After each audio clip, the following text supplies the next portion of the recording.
Oh my gosh. Ah, we're live. Oh my gosh. I'm so excited. I know. I'm like, woo! I took that break. I had some stuff on Tuesday, so I did not do a show. So it's always very weird when I don't do one. It's always ends up being a nice hiatus, like a nice little break, but it's still always like a little strange. So it's always nice to have this back. So anyways, you guys. Yeah. TUF Woman Table episode 58, which means we're 42 episodes away from episode 100, which like always makes me really super happy to say that we're now on the countdown to episode 100.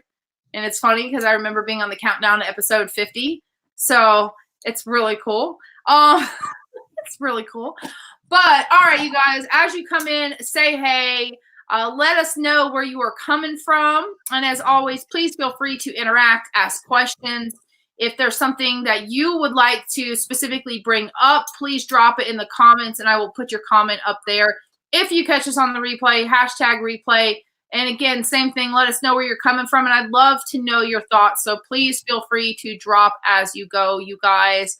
I'm really excited to bring my guest to you tonight. This is going to be a fun conversation. Like I'm always excited for these conversations, but before we get into this, I'm going to drop into my epic intro and then we're just going to like kick ass. So again, as you guys come in, say hey, let us know where you're coming from. I will drop your comments on the screen. But hello and welcome to the TUF Woman Table, you guys. Oh my gosh, I love saying that. I love saying that. This is the table where I invite some super badass, tough women like Brittany here to take a seat, join in on the conversation, and share her amazing story. At TUF Woman, I believe that all women have the power within themselves to live life authentically, free from fear, confident in who they are, and empowered to go out and create a life that absolutely sets their soul on fire, which you guys, that is like a super amazing feeling. So, and Brittany, I feel like you're going to touch on that quite a bit today, like as part of your story. I feel like that's part of it. Yeah. I share this belief by championing tough women who have walked through the fire, felt the fear, faced adversity, and kept pushing through it all. Women who now live the life they want as the woman they were created to be. And women who own their stories so that other women can embrace and own theirs as well. Because as everybody knows, and I think one day y'all are going to be able to say this with me, when you give yourself permission to own and share your story, you give somebody else permission in the same breath, right? That makes me happy. All right. I like that. That's a good quote.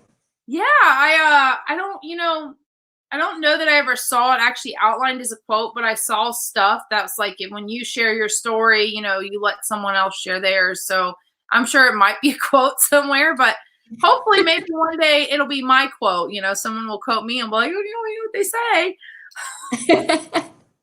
But all right. So my first favorite question is I'd like to introduce you guys to my guest, Brittany.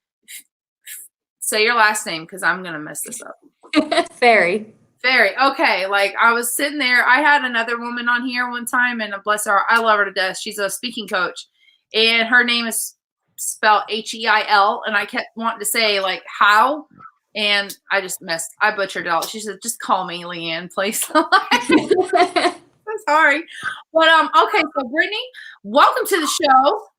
Thank you. Happy to be here. I'm so excited. All right, so I would love for you to tell everybody a little bit about who you are and what it is that you do. I know I just didn't bring your intro in properly. So tell everybody a little bit about who you are, what do you do, and how do you serve people? Okay. So I'm an occupational therapist. I could definitely go on and on about what that is and what it means. I guess the short version of it is that we can work in a variety of settings, rehabilitating people to get stronger and to get back to the things that they love doing. So occupational therapists can work in a range of settings, physical settings and mental health settings.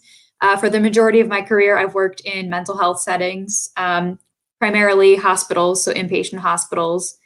And I have a lot of clinical experience in occupational therapy, but I also have a lot of non-clinical experience, as they call it. I've definitely expanded the services that I provide in the past couple years.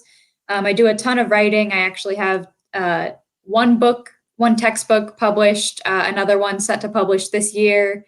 And I actually recently founded an LLC where I do a lot of health writing, health and wellness education, and just a lot of consulting, really promoting health in the community and with a variety of agencies. Oh man, that's exciting. I remember you telling me you got that stuff published. I didn't realize you got like whole textbooks. Yeah, well, the first one is an ebook, so nothing in hand, but the second one in a couple months will definitely be in hand. So it'll be cool to actually feel that. That's impressive. I always like hearing people talk about like what they're doing and making, especially when it's like books. I think that's a super impressive feat to do, because Thank you.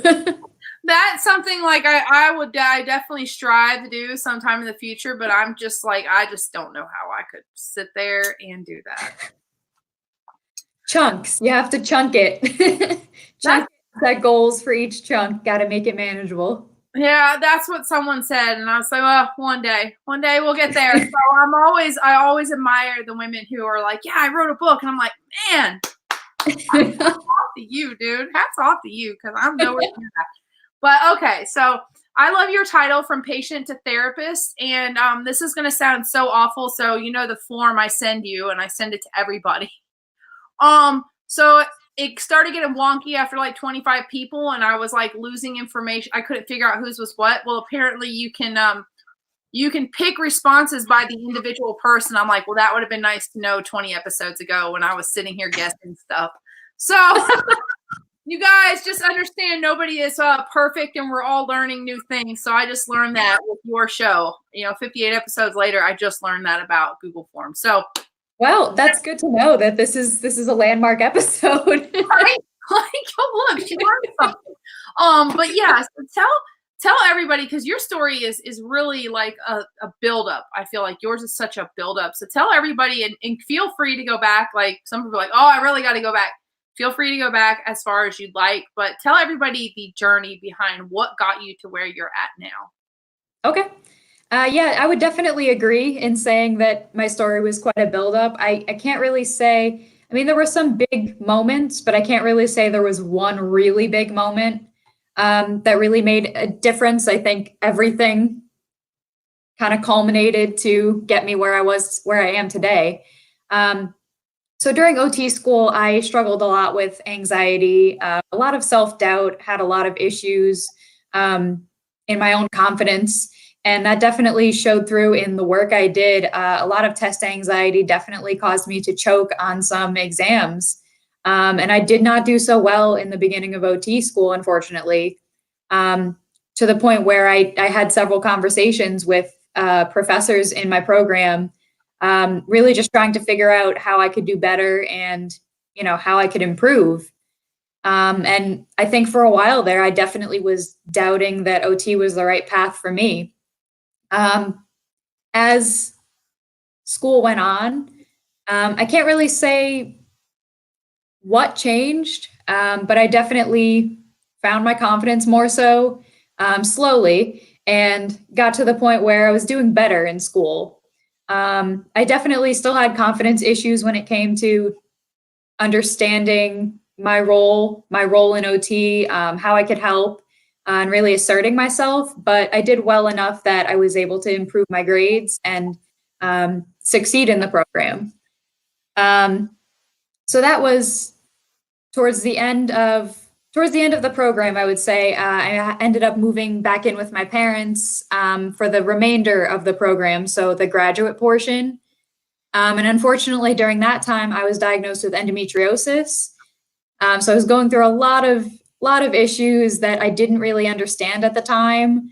I was feeling really crappy all the time, really had no real source of relief, I would say. I wasn't getting the answers that I wanted from doctors, and I was getting increasingly more frustrated with my situation.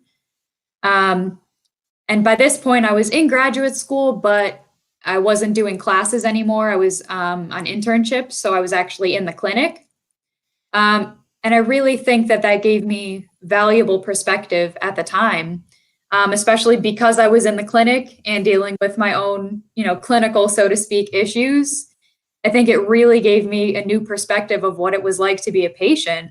Because at the time I was still going back and forth between doctors, getting more second opinions, trying to get, second, third, and fourth opinions, really just trying to get a resolution to my issues. And I was kind of thrown into the healthcare world from both ends, and it definitely gave me a lot of perspective.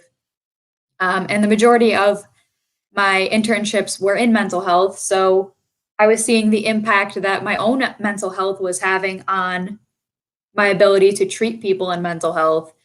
So I think it really gave me a unique perspective as a clinician to really understand what people are going through, and kind of almost to give my patients some perspective also. I might be a therapy student right now, but I'm still going through my own things and still trying to manage. So I think it was a learning experience for everybody at that point in time.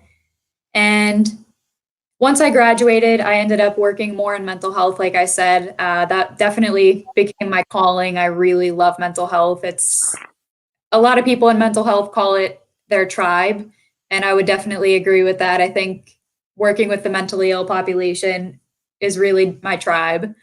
And my issues are more under control now. They're manageable in terms of my own health issues. But I think it's really given me that perspective that I can't stop.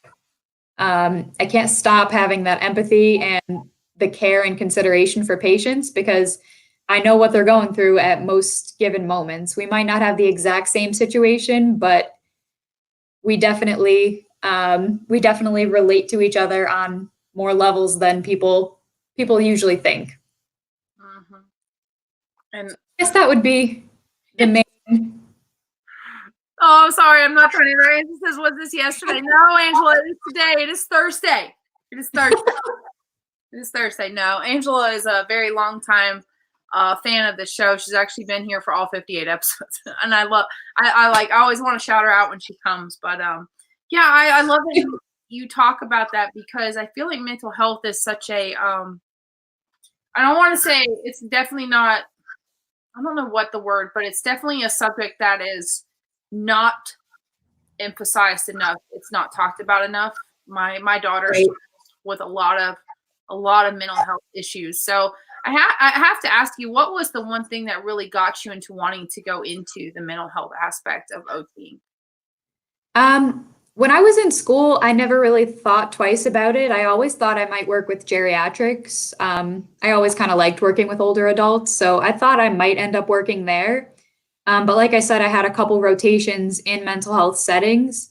And once I got into the clinic and was on actual mental health wards, for some reason, it just clicked with me. And I just really enjoyed treating those patients. And I don't know, I guess that feeling never really left. So I just stayed and accepted my first job. And I guess the rest is history. And Cheney says mental health is a stigma. That is what I was going to say. It's such hush hush that it needs to change, and it really is. It's kind of it's really tragic. They say that the mental health, the resources that we were allocating to mental health, seem to be getting smaller every single year. It's like less and less, and so yeah, it's definitely a stigma. So I'm really happy that you're here talking a little bit about that, but especially with your own journey, when you talked about, and I want to continue moving forward, but when you talked about going through your own struggle in regards to being able to have that perspective, how was that able to make you more, I guess, empathetic would be the word I might search for,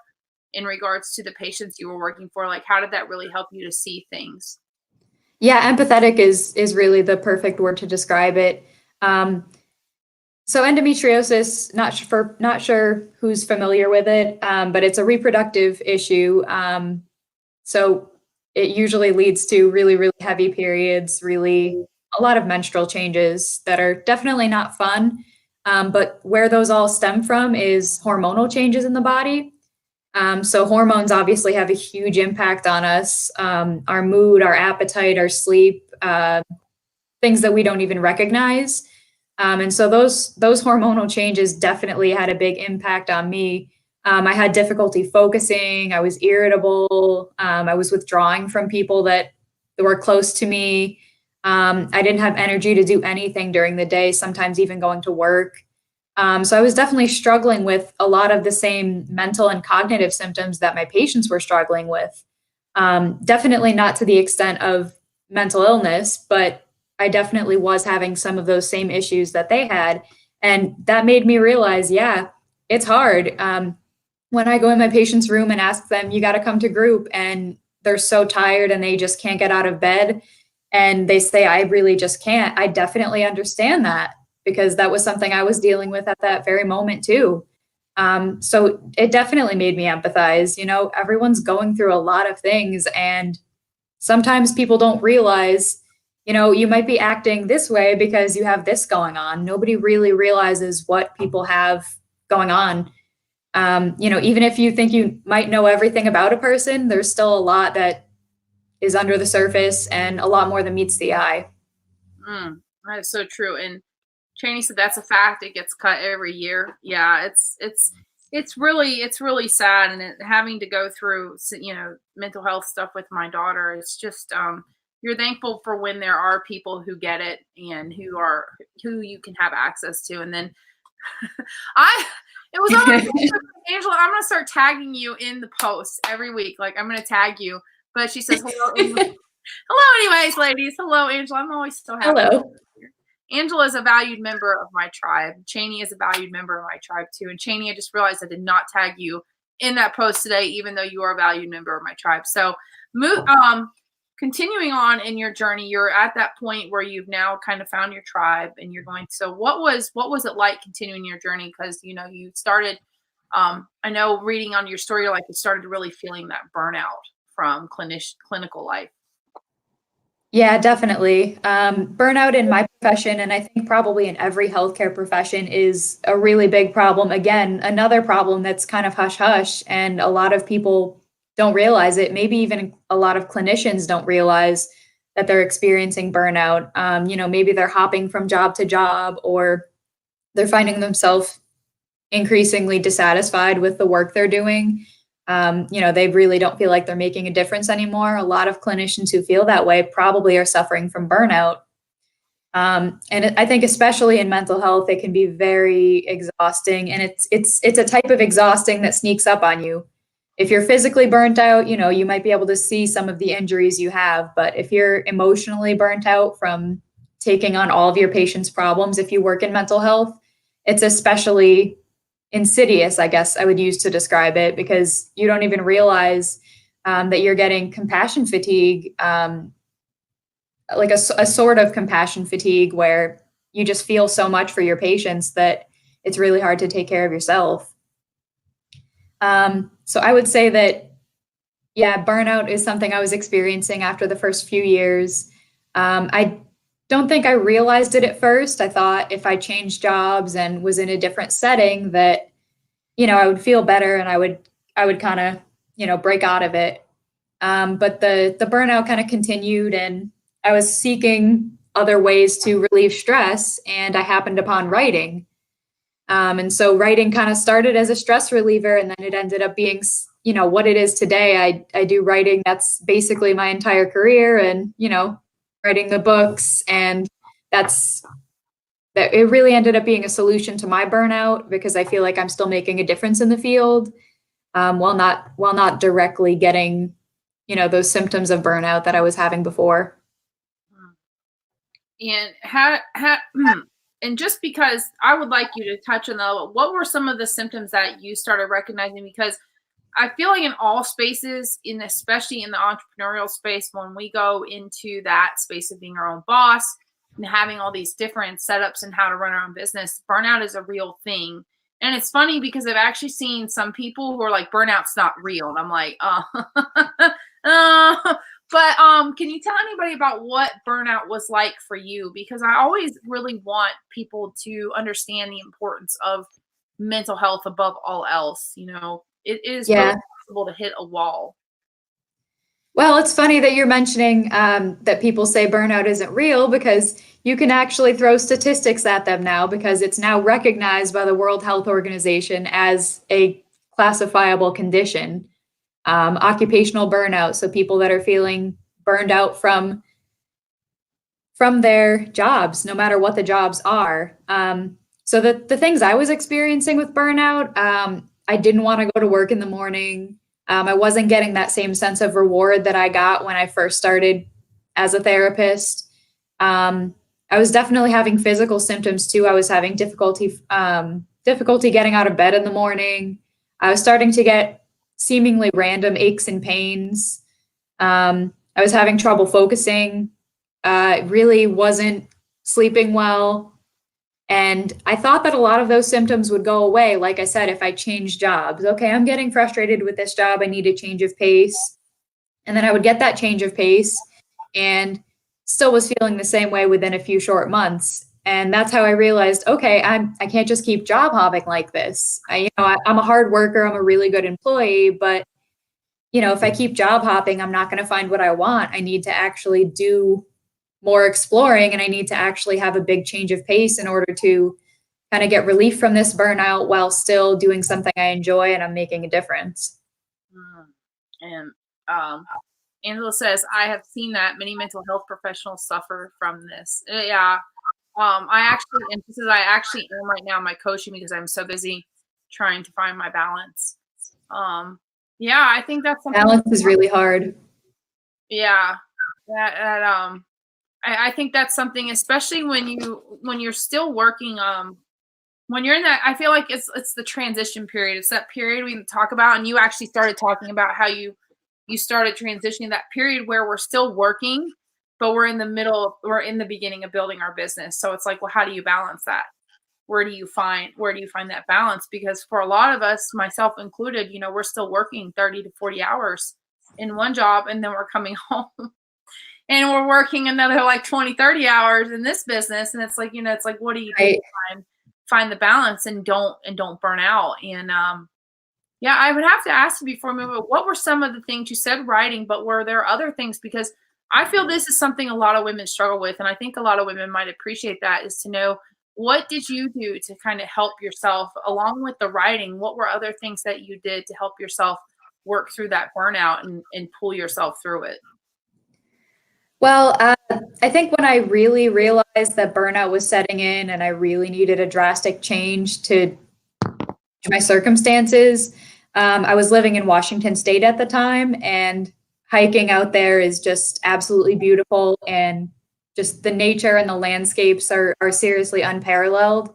And I really just threw myself into it, and I would be in nature as much as possible, really going on long hikes and kind of using it as a deep reflection, telling me what I'm going to do, what my next steps are, making sure that I wasn't kind of rushing into anything and really thinking things through.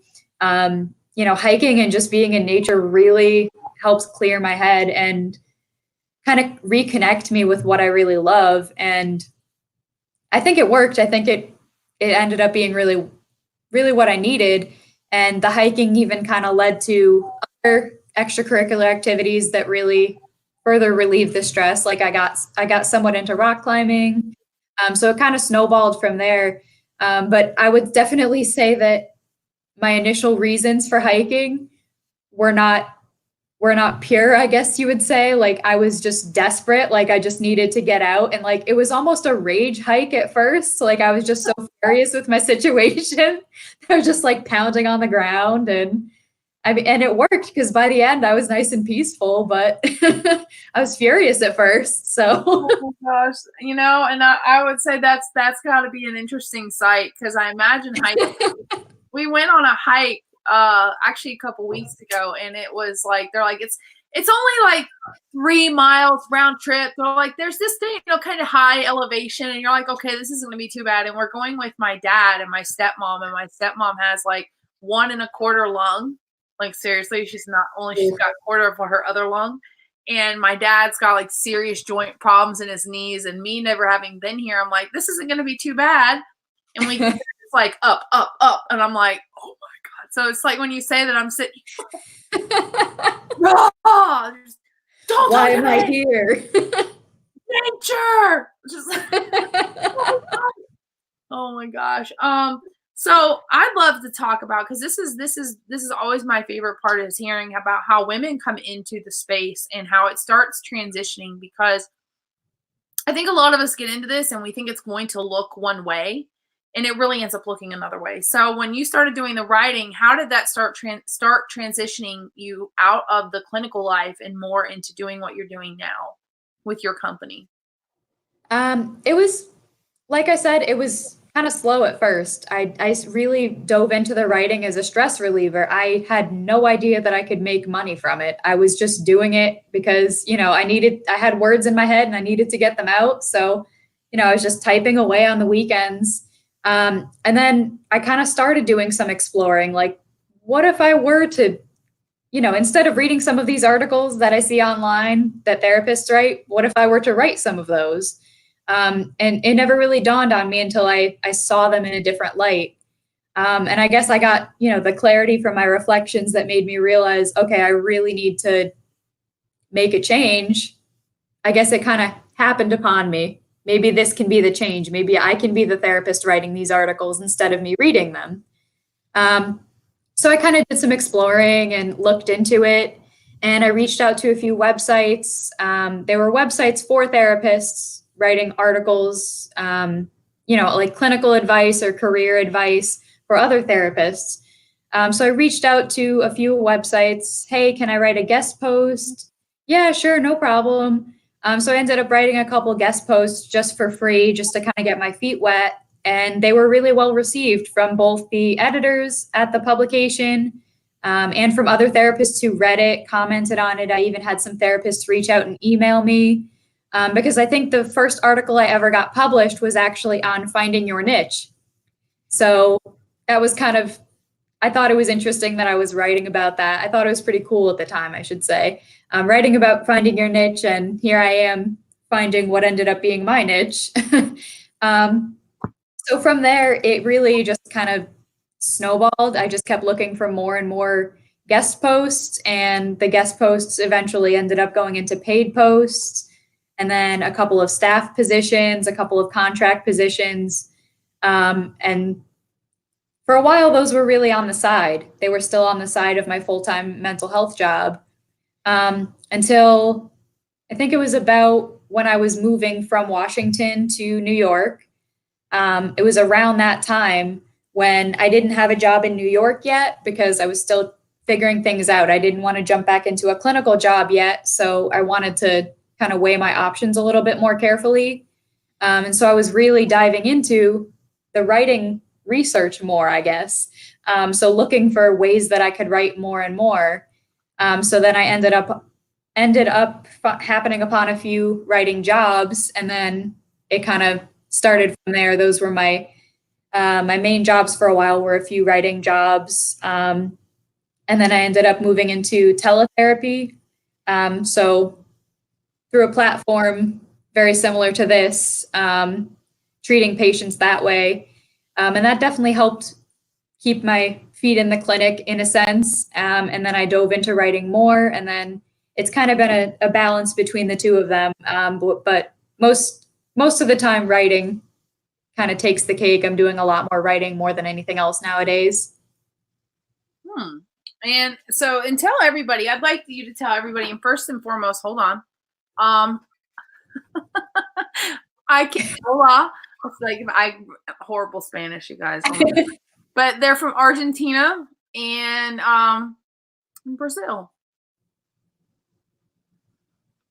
Hello. Hello. Oh, look at that. Wow, you guys. Hello. I'm sorry. Oh my God, this is awful. I don't know very good Spanish, but hello. Welcome to the table. I welcome everybody to the table. I think that's the really neat part about it. Hey, Brazil and Argentina. That's fun. You've gone international. Hey, you know what? I always said with this show, I always feel like it's really for like one person. Like there's always going to be the one person that gets something from this, which is why I do it. And so I'm always interested. That's why I say, tell me where you're coming from, because I always want to see how far the show gets. Like, how do we, oh wow, they're really like going here, man. Like, I need a translator for this. They need to put translators on this so that I can understand you guys. That looks like special. I don't know. It reminds me of special. What is that? SOL? I don't know. I have no idea. Okay. If you gentlemen speak English, that would be cool. But I'm so sorry. Like, I need to learn Spanish now. Now I'm like, I'm gonna have to learn some Spanish so I can understand this. So I can like communicate with people. You know, I really being in America sometimes it's like you realize how small your part of the world is because you know everybody talks about like when you finally go out and you travel you realize how tiny America like really is. And I meet people and I'm like, oh my gosh. Well, I know this. Oh. And he said, I'm like, oh my gosh. Well, thank you guys for being here. Welcome to the table.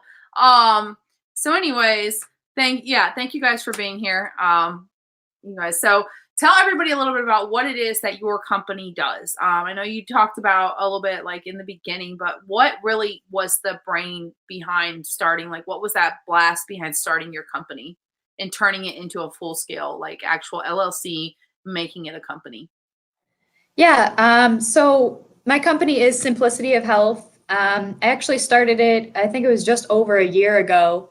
And it was really at first it started off really looping in all of the writing I was doing, kind of bringing it under this one umbrella. And instead of me writing, you know, here and there for some clients, it was one of the services that I offered. And then eventually within a few months of starting it, most likely, it expanded into other services. I realized, okay, writing is definitely one of the main things that I do, and it's where I have the most experience non-clinically. But what other ways can I use my writing and to educate others? So it's kind of segued into more health education, almost, I would say, is a better way to describe what I provide. So I do health and wellness education for kids and adults within the community. So I've worked at libraries, rec centers, community centers, hospitals, senior centers, things of that nature, really providing these seminars, educating, you know, whoever the population is at that setting, educating them on certain health conditions, and really just health and wellness promotion that's relevant to them. And so it's also kind of snowballed into consulting with other agencies. So agencies that might not have a really big healthcare background, and they might not be, I guess, well equipped to provide informed services. Maybe they don't have a lot of knowledge about the healthcare industry, and that would really help with some of the services they provide. Like, I'll give an example. I haven't worked with airports, but this is an example of a company that I might worked with airports to make their settings more accessible. Airports can be really overwhelming for people, so maybe working with them to establish some sort of a sensory room, so that people can kind of de-escalate and de-stress from the stress of traveling. So things of that nature. I've worked with a few health tech companies and electronic medical record companies. So really helping to provide consulting for them, because strangely enough, a lot of people who are running those companies are a lot of engineers or business majors, and they don't really have a background in healthcare, even though, you know, technically they're in the healthcare sector. So the consulting that I would provide would kind of help them make more informed choices, more informed decisions, and make their products better tailored to their clients. And looking on that journey, because a lot of it, we don't talk often very much about how the journey, I mean, they're starting, I feel like it's now starting to get traction. But what do you feel like your journey was? Because we talk about the up, down, up, down, up, down. So what was it like going through your journey of starting to really come out of the full-time clinical and into that entrepreneurial place? So like I said, I didn't know for sure if I could make money from writing. And I think for a little while, I realized, okay, I can make money from it, but I don't know if this could be my only source of income. So it was still a very up down. I was getting more clients. And I thought, maybe this could turn into full-time income and then I would lose some clients or, things would kind of go up and down and up and down. And we were actually just chatting about this. I'm still kind of learning just the ebb and flow of business. I had a lot of clients over the summer, like a big influx of new clients, clients wanting more content, more seminars, more this, that, and the other. And then things kind of fell off in the fall a little bit. I don't know, maybe it had something to do with kids going back to school or something. And now, right in the middle of winter, it seems I'm getting a bigger influx again.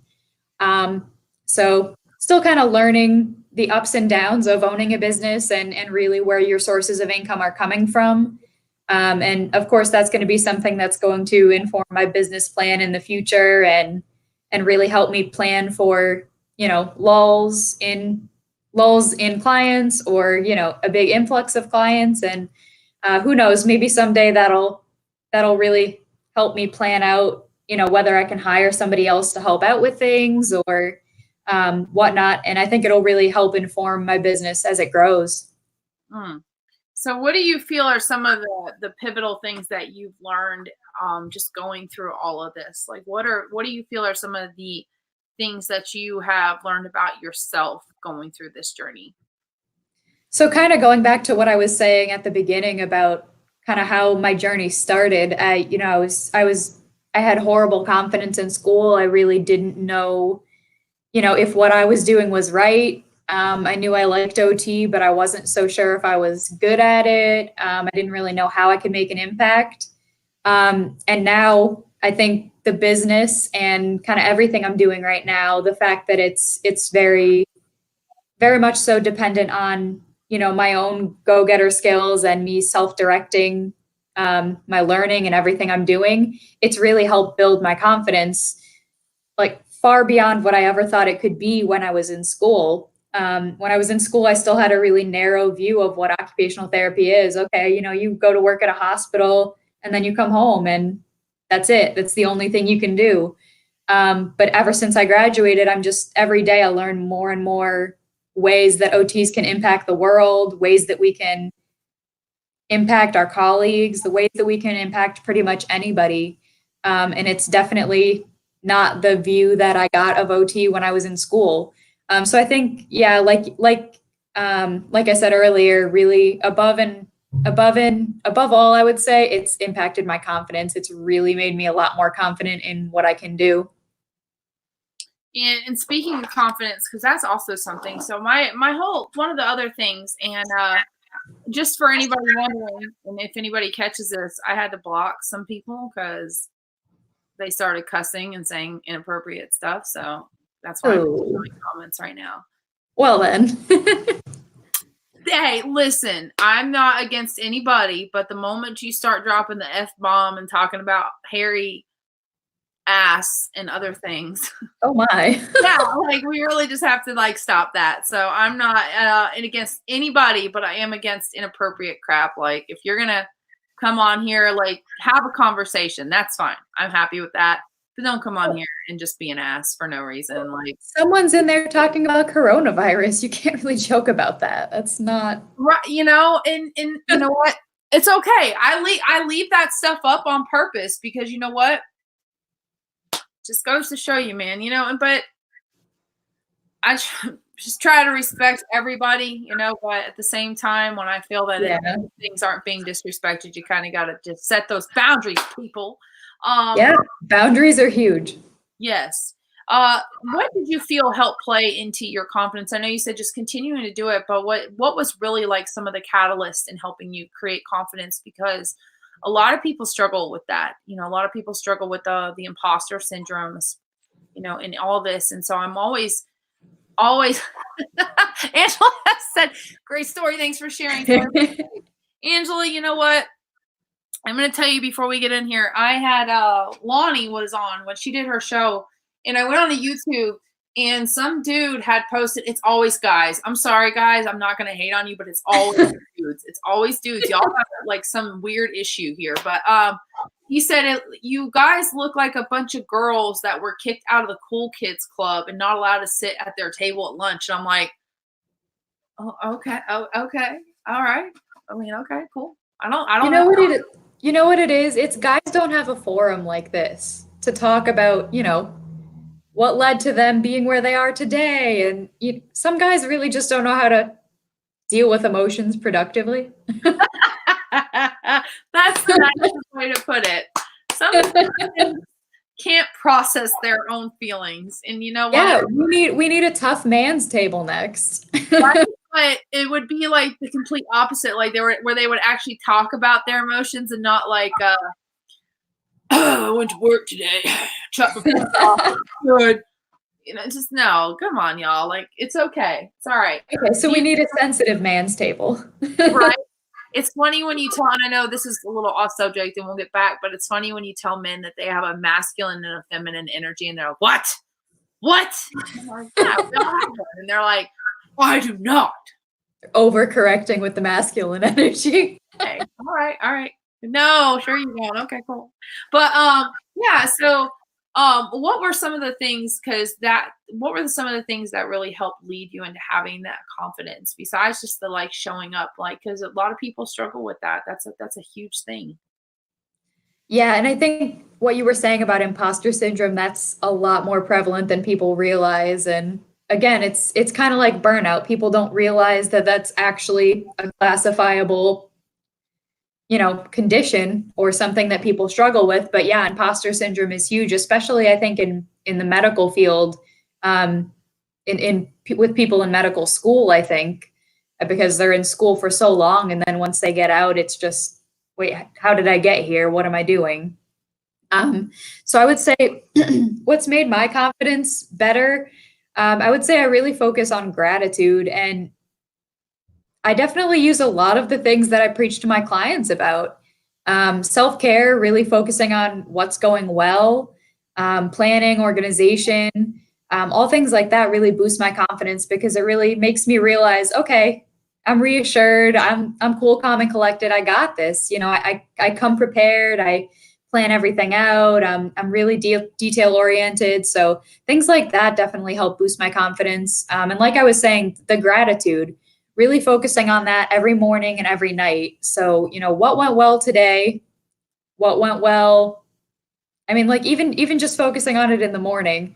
Okay, what do I have to be grateful for? Starting off on the right foot. Like, either I had a good night's sleep or, I'm happy that I'm starting off this way today because X, Y, and Z happened earlier this week and set me up for this.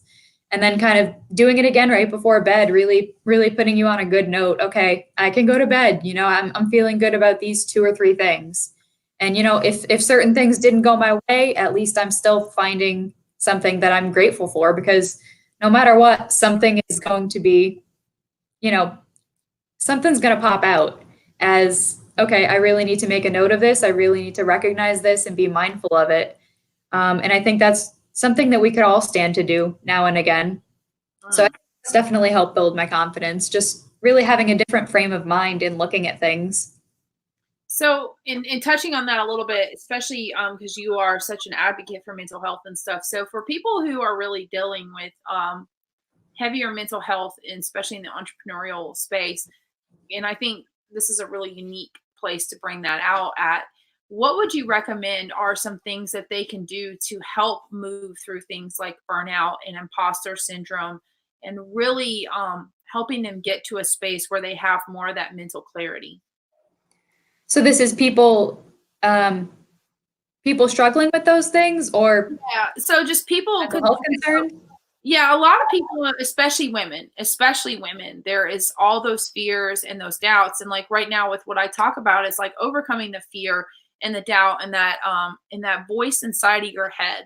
And I think a lot of women especially struggle with the imposter syndrome. So when we're looking at mental health and that being a big part of our mental health, what are some things that you feel are beneficial for people to do to start overcoming that those situations like that very draining mental narrative that we sometimes have. Okay, gotcha. Well, I think this is somewhat related to that. I actually recently joined a support group for family members of people with mental illness because I have several people in my family who are struggling with mental illness. And I think that support group has really opened my eyes to a lot of things. So I've worked in mental health for a while, like I mentioned, but I've always been really good at compartmentalizing. So, or I should say, I've never been good at compartmentalizing. So when dealing with my family members, I would always kind of approach them wanting to help, wanting to be a therapist. Okay, so like, did you sleep well? Are you eating okay? Let's talk about what you're going through. Maybe you should deal with things differently. And being in this support group has really helped me deal with things from a totally different lens. Okay, they don't need a therapist right now. They need a friend. They need a family member. They need somebody to support them. So I think the support group has helped me in dealing with my family and also me in dealing with myself. Really just kind of reaffirming where I am and knowing that there's other people in this group that are just like me. They're struggling with things too, and they're all trying to do the best they can.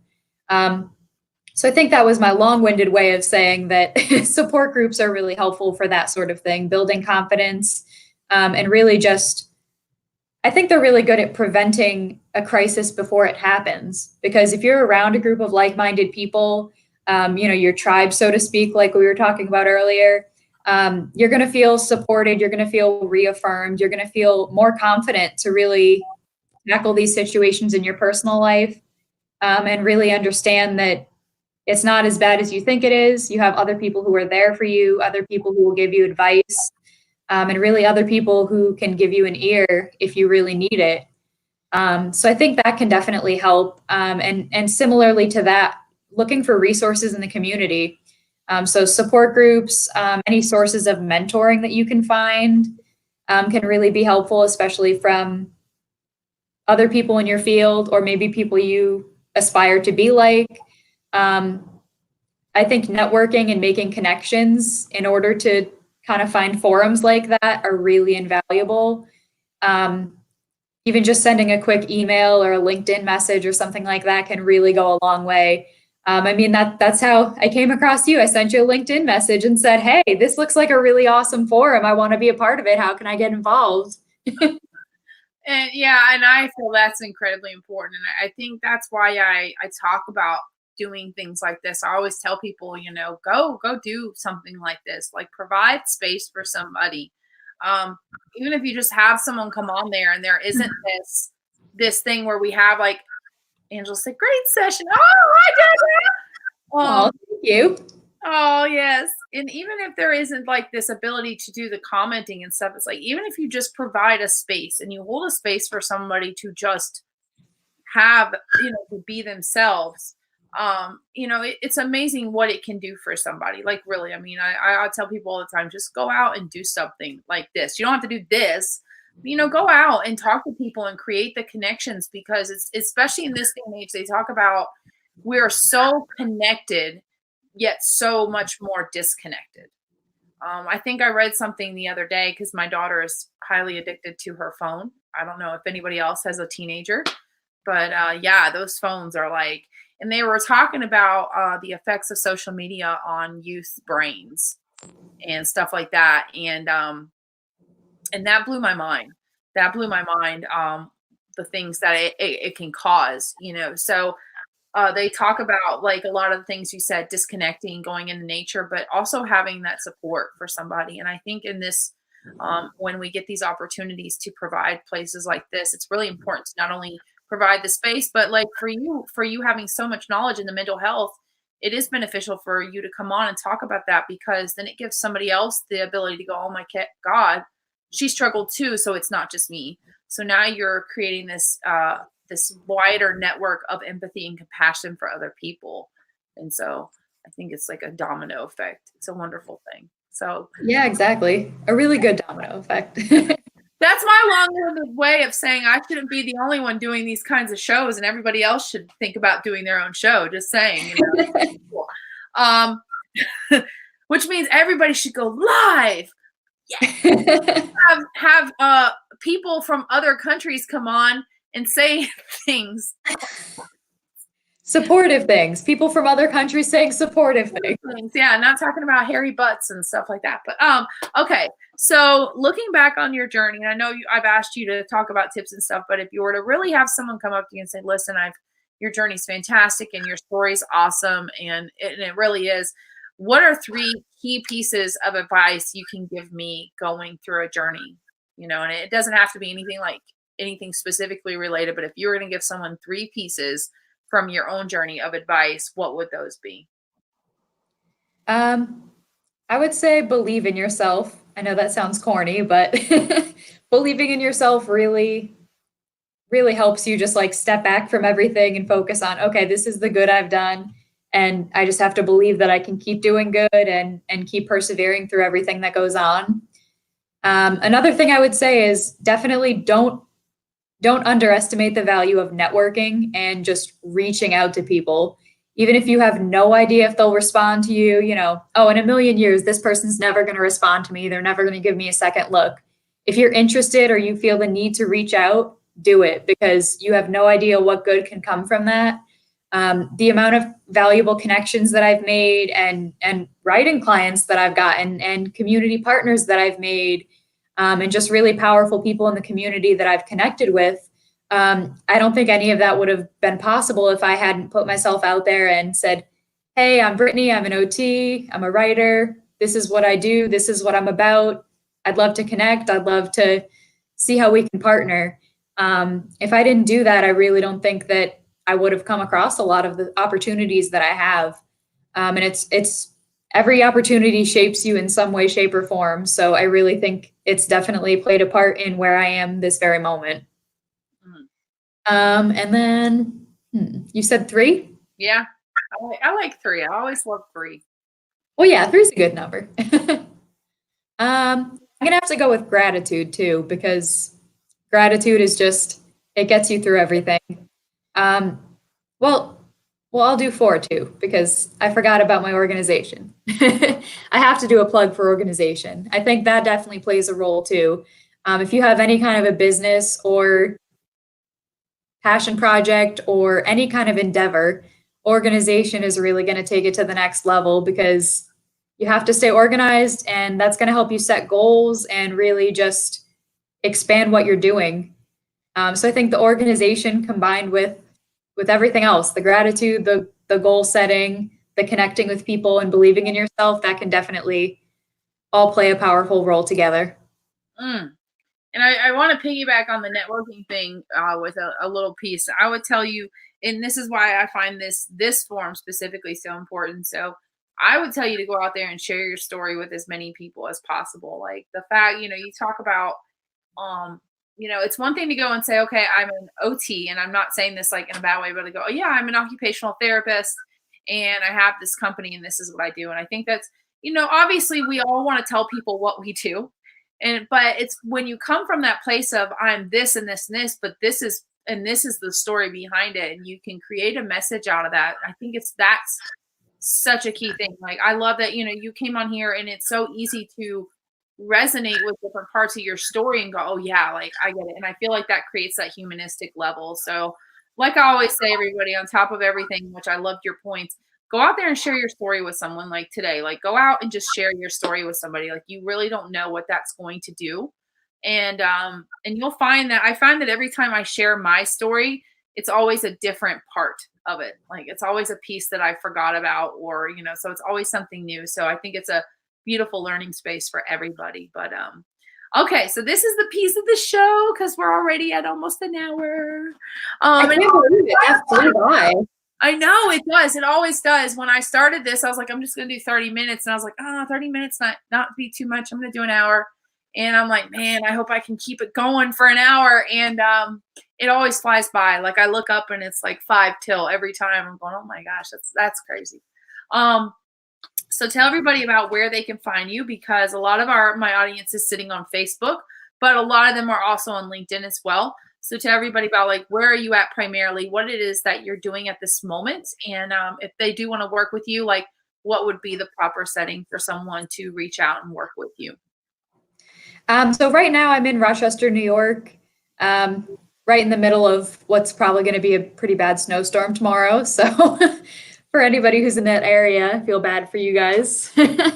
um, but I'm in Rochester now, might be moving within the next couple months, so I'm not entirely sure if I'll be here very long. But I'm definitely very accessible online. Simplicity of Health has its own website, simplicityofhealth.com, where you can find all of my writing publications, every article I've been featured in, my textbooks, any kind of projects I'm going through, and all my services. I'm also really active on LinkedIn, so I'm constantly sharing all the writing that I do and really just promoting it in order to reach a wider audience and educate people. And yeah, LinkedIn is probably the best way to contact me. That's definite. I get a lot of people that request me on there, and I'm more than happy to speak with anybody more about OT or my story or really anything. And I have to ask, so Angela, my friend Angela here, who laughed about stuff earlier, she, and I don't know if you can necessarily, but maybe you can guide her in a way. So she was presented a job, and in order to get to said job, she has to travel across a very large bridge, and she has a deep phobia of this bridge to the point where she almost blacks out. Oh no. Yes, like she said, she feels like she cannot drive across it. So my question to you, because you're huge into mental health, is there resources that she might be able to tap into to help her overcome that? Or what advice would you potentially give her in leading her to a good way to work through that? There's desensitization therapy is really powerful with phobias. But obviously that wouldn't be something that you kind of tackle on your own based off of a YouTube video or anything. I would definitely recommend seeing a counselor to kind of dive into some issues like that, because they can really desensitize you to the phobia and then dive into some exposure therapy. There's probably a lot of other resources too. Looking at a platform called Very Well Health. I write for Very Well Health, or they're one of my clients, but they also have a subset called Very Well Mind, which really focuses on a lot of mental health education. So I think they would be able to provide some resources to learn a little bit more about tips to get over phobias. Yeah. I would definitely recommend seeing a professional, because I definitely wouldn't wouldn't go entirely based off of stuff that you find online, but that can lead you in the right direction. Yes, and I figured I would ask. So I'm like, oh, we have a mental health professional on here, and I know that's a big struggle for her. And Jennifer says, "Hey, ladies, hello, Jennifer. You missed the show earlier. You should go back and read the comments. Go back and read the comments. I'm telling you, some of these shows That'll catch her up. Yeah, there you go. But all right. So thank you so much for being here. You guys, I want you guys to stay tuned this weekend for lives. I'm going to be coming to you from St. Louis, so I'm really excited. I don't want to talk about it anymore. And Angela says, thank you. Oh, thank you. Yes. Yeah, best of luck. Yes, I told her she's going to overcome it. It's going to be good. So, and if I figure if you can like give her at least like, maybe you can point her a little bit in the direction of something that will provide her some help. So, I think that's the other beautiful thing about this platform is you ladies that come on the show provide something that I can't necessarily. Like, you have other strengths that I don't. So I look at it like, if what I can't do for someone, y'all might be able to do for somebody, so I think it's just a beautiful way to collaborate. But, you guys stay tuned for my lives this weekend. I'm so excited. I don't really want to talk too much about what I'm doing until I get there, but I'm really excited and you guys will just love it. Thank you so much, Brittany, for coming on. You guys link up with her on LinkedIn. I think you are fantastic and I love what you do. So, and thank you so much. Likewise. This is fantastic. This is a great forum. Yes. And my goal is to, that's like part of the reason I'm really excited about this weekend. My goal is to figure out how I'm going to like really build this up, because I think that this is a really important forum. And my hope is that other people will catch it and start doing their own versions of it. But I think every story deserves to be told. And I think everybody's story has some merit as to what it can do to help somebody else in the process. I think especially when you get to a point where you have healed from a lot of your stuff, I think it's incredibly important that you go back and you tell other people who are going through similar things, well, this is how I went through it. And maybe you can get something from it that's going to help you move through what you're going through. So, like you said, with your story of having the endometriosis and your own mental health struggles, it made it much easier for you to relate to your own patients and potentially help them through things they were going through because you could understand. So, yes, so I'm just excited to continue to keep growing this. I feel like there's a reason we're on episode 58 and going into 59 next week. So, all right, you guys. As always, make sure you guys get reminder on each show so you're always reminded to be on for the next episode. We're going back to a regular schedule, so we will have a show next Tuesday. Super excited to bring on another awesome guest. And also, just you guys, I am accepting more guest applications. So if you guys know anybody who wants to be a guest, if you know any women who might want to be on there, and Jennifer's like, I was working on your Reiki. Oh, she's making me a Reiki vision board ideas a while ago. I'm so excited. Oh, nice. I know. Jennifer is a Reiki master, so it's always pretty exciting to know all these different people. And Jennifer was on the show twice now. She was on the show twice. So, very nice. I know. So you guys look out for next week's show, 7:30 p.m. Eastern Standard Time. Make sure you guys go to the YouTube channel and like it and subscribe so that I can continue building it on there. And as always, I hope everyone has a wonderful night. I can't wait to see you guys next week. And I will talk to you all later. Bye. Bye.